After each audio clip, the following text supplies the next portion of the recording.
Hello everybody, thank you for joining me again and helping me procrastinate against doing some commissions that I should be right now.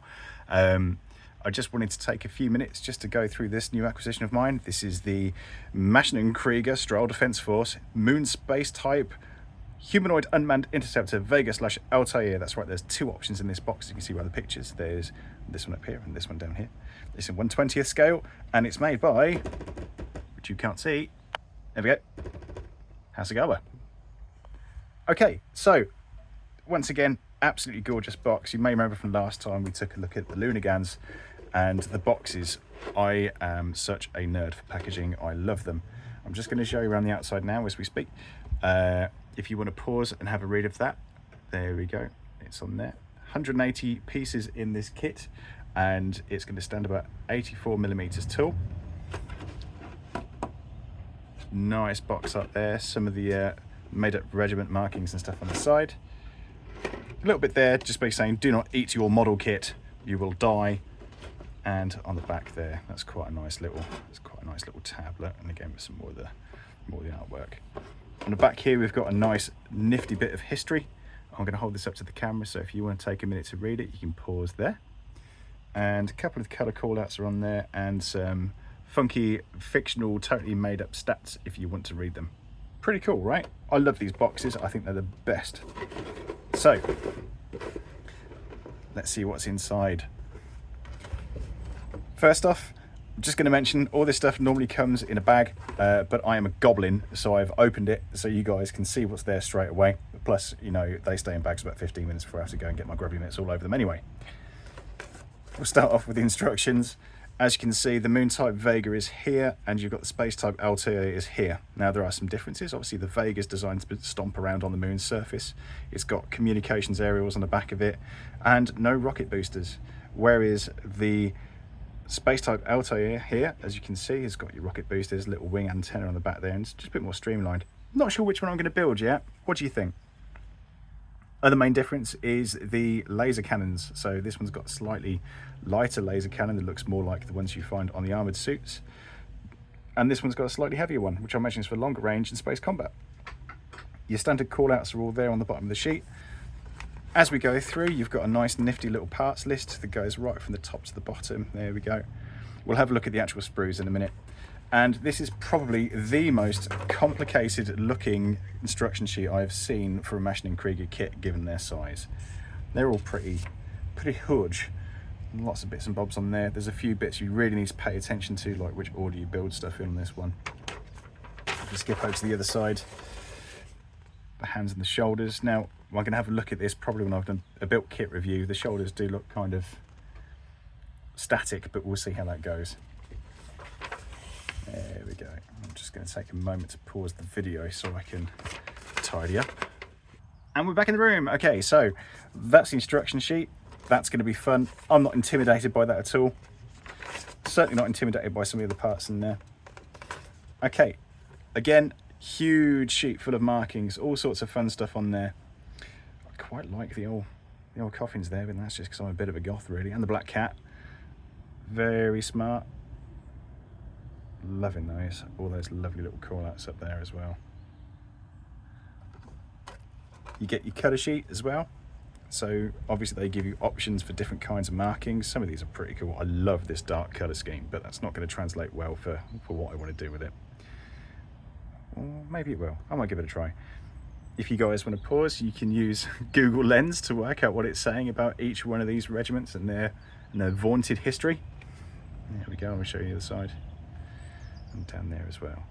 Lovely. Right, we've got some clear parts because obviously it's got little lenses and stuff. They're kept in a little bag there to keep them scratch safe. That's pretty cool. Now this is a first for me. I've not had a Ma.K kit that comes with what feels like actual rubber hoses before. Are you focusing? There we go. So that's going to be interesting. I wonder if they'll take paint a little bit better. The instructions do say you can stick all that together with super glue, so I'm going to test that theory and we'll see how we go. These hoses are the most flexible pre-molded hoses that I have seen for a Ma.K kit in a very, very long while. And I'd imagine it's because they've got to go around some really funky angles as you build the kit. So that's quite cool. Wobbly. We've got some steel rod there for the antenna.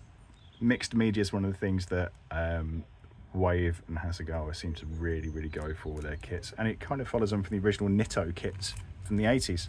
They were very mixed media, had all sorts of fun stuff in it.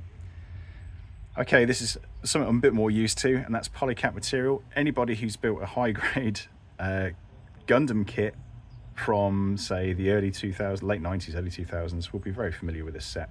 They give you a massive selection of different polycaps, and we're probably only going to use like maybe 2 or 3. But when I do the build review, I'll let you know how that goes. Onto the actual sprues. There are sprues in here for the GroßerHund, which is the base kit, and there's sprues in here as well for the Altair. I think the Vega and the Altair options will just basically bundle onto the same kit. Hello, Ted. Right, so this one's one of the original kits in the GroßerHund. Obviously, a few of these parts we probably won't use, a few of the parts we will. Nice, crisp detailing there. As we turn the inside, we have got some undergated parts, so be prepared to do a little bit of sanding to make those work, and watch around those pegs there. This is the main body. I think this one's also for the GroßerHund, so this is, if you've ever built one of the base kits, you can see it's fairly open, which is good because I'm toying with the idea of playing with LEDs. I might not, I don't know. This kit might just get built straight, to be fair. I think the Lunagans is going to be the first kit that I actually put some LED style effort into. Now, Hasegawa, guys, can you stop putting everything into one bag, because we end up with scuffs and things here, and for some modelers that's going to be an issue. I mean, luckily I'm not picky. A lot of these parts are probably going to be textured with some putty anyway, so that's not that much of a problem for me, but I can see some people might whinge about that. Nice engine detailing there going on the back. This is one of the things that always fascinates me, is they give you 2 different kinds of runners to add things like nuts and bolts details. So you've got really tiny bolts and stuff on there. And they also give you them on the actual runners themselves.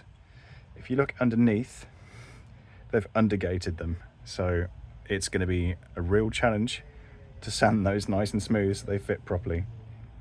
Also included, you've got 2 of these runners, so you end up with 8 smoke launchers that are not used on the Moon type kits. They're for the GroßerHund, they're for the land-based one.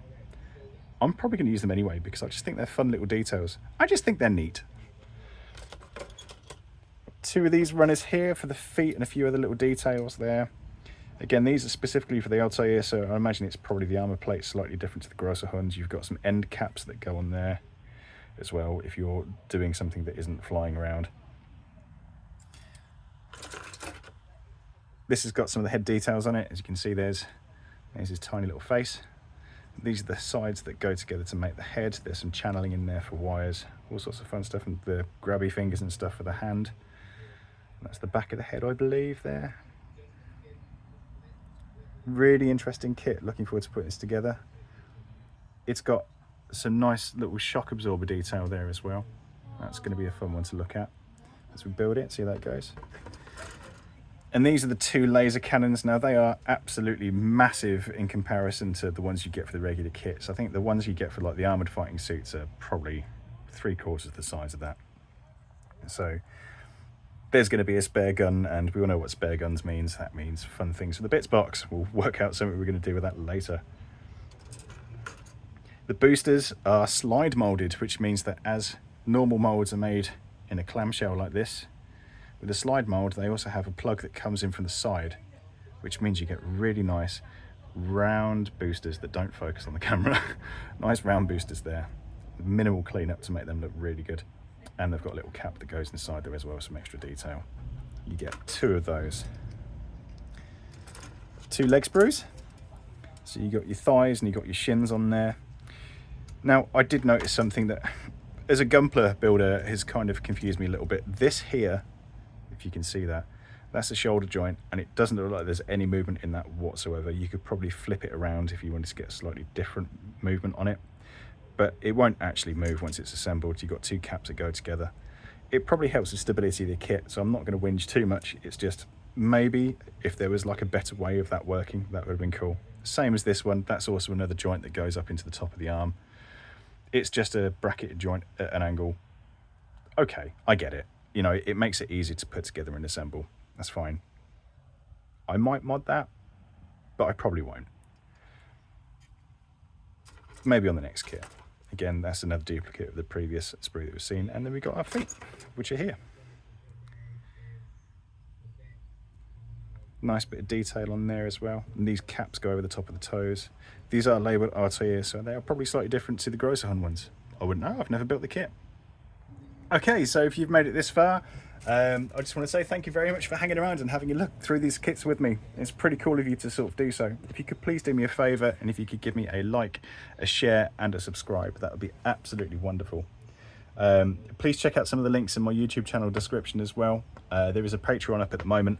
Any support you guys can give me in any way, shape or form, even if it's just telling people that I exist, I really, really appreciate it.